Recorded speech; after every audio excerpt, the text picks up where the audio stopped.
All right, man. We were sitting with the lead of Austin right now, man, and he just basically helped organize this big-ass event here, man. It's been amazing. So, got to ask you a couple questions, man.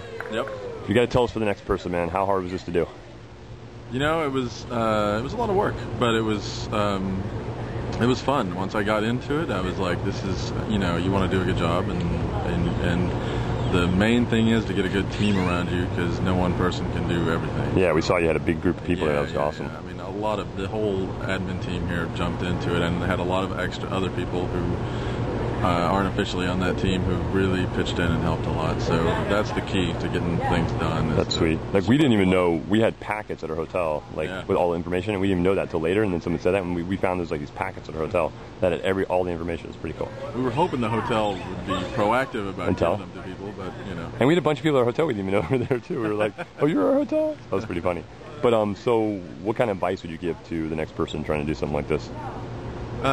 Just say no. No, definitely. Definitely say yes. That's the first step. Really, committing is the first step, and then you'll figure out what. Commit first, jump off the roof later. That's right. Yeah. Figure it out after you get signed the check or whatever. So, so put together a good team. Try to do as much in advance as you can. So don't put things off to the last minute. You know, that always happens. And now, Austin's an amazing city, but let me ask you a question. If you had another city you could go to, what city would it be? Oh, there's so many meet-in towns that I want to go to. Portland, Phoenix, D.C., Denver. You get to pick one, though. Pick one, you know. D.C. I'm going to go. Come on, man. We know, man. D.C., man. It's the best city. I'm going to go with Honolulu because I want to go back to Honolulu. Oh, see, Portland people? I'm sorry, man. No, I'll go to Portland. I'll go to wherever it is. No, Honolulu I would go to, man. Yeah. If I had the money. That's the key, man. That's the thing, right? Let's see. What else, man? What was your first event you ever did in Meetin? First event Actually, how many years? How many years have you been? 3.5 now. 3.5 years. 3 years. Wow. And what's your first event? It was a new member coffee at a place called Little City. Which I hosted an event right next door to that this weekend, and then the second event was this gigantic happy hour. At the time, you know, Austin was maybe 500 people. Wow. And so this happy hour probably had 10% of our members at the time. And there I'm walking. Were you like, who are these crazy people? Like, all these people are going to know each other already, and I'm so nervous and stuff. But then, you know, from there it's been this awesome ride of meeting the most incredible people. So, have you met any people in other cities, like that you've actually stayed in contact with and made friendships with?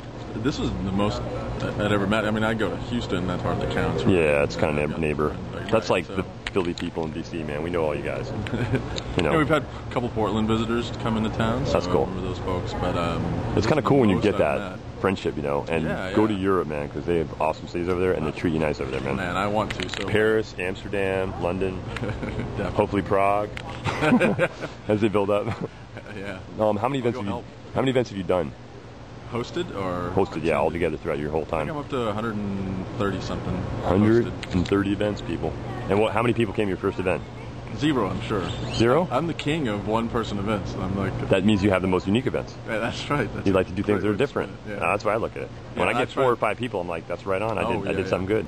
Now, people worry sometimes about, especially new hosts, right? Yeah. They worry that no one showed up to my event. But if you're doing what you want to do, that's all that matters. You're just saying, hey, come with me. Right. As long as you're having fun. Yeah. That's the key. Some people want it to be like 50,000 people, or it's not any good.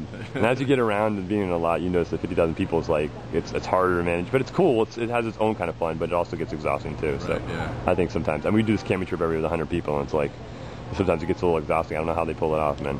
Tyler and Natasha here are the kings of those big ones, yeah. Events, I've seen that when Natasha had that boat one. It's like tons of people going that one. Yeah, and I got to meet Tyler last night. Yeah, my one regret would have been of this thing was I didn't get the chance to just meet with enough people. I don't know. I felt like I wish I could have met more people. But it was tough getting around. Just so many people and so many things. Room. Yeah. But it was wonderful. I met so many great people. I'm definitely going to keep in touch with after this. So. That's awesome. Well, congratulations, man. Thanks, man. Thanks. Look at that. That's a shake on camera, man. Got the shake on camera. Thanks again for having us in your city, man. Totally enjoyed having you guys, and we really appreciate that people came in. We love our city, and we love that people got a beautiful good city. vibe off of it. Beautiful city. So. Oh wait, we get to ask you one last question. What city would you pick to be the next one if you wanted to? Sometimes, we say that the other city gets a little sway, not always all the sway, but I like to hear what they want to say. Now you're putting me on a really political hot spot. Absolutely. The Portland people are already cringing right now. Portland's the hugest going concern in Meetin right now, so I would go with Portland. But see, what about East Coast, man? We kind of came over on this side. Now see, we were arguing about this. Is this really, or is this West Coast? I guess it's really not. It's kind of central. Central, yeah. Yeah, but see, we want to be near someplace we got a lot of people can get to. Portland, man, I keep hearing a lot of that. I don't know about you guys over there, man. The question is, okay, here's the big question though. If we had a Portland convention, how many people would actually show up that would not be from Portland? Right. It'd be like a 1 to 100. It would be a 1 to 100 percentage rate. We'd be like, are you from Portland? Are you from Portland? Oh, wait, finally, someone from Hawaii. Right. Now, do you know the furthest away city that someone came to this convention? London. Yes. London, right? London. So, yep. That was really cool. And I think I haven't done any official math or anything, but I know I counted, I think, maybe 15 cities. 15 cities? That came. Yeah, there was a lot of people, dude. So, last night was crazy. Yeah, Every night this week was crazy. See all that in the blog, and we're going to post all that stuff up there. Some we can't post, because you heard the legends, right? Everybody heard about the legends, man. It was good stuff, man. All I can say is you should have been there that night. Yeah. That's all I can tell anybody, man.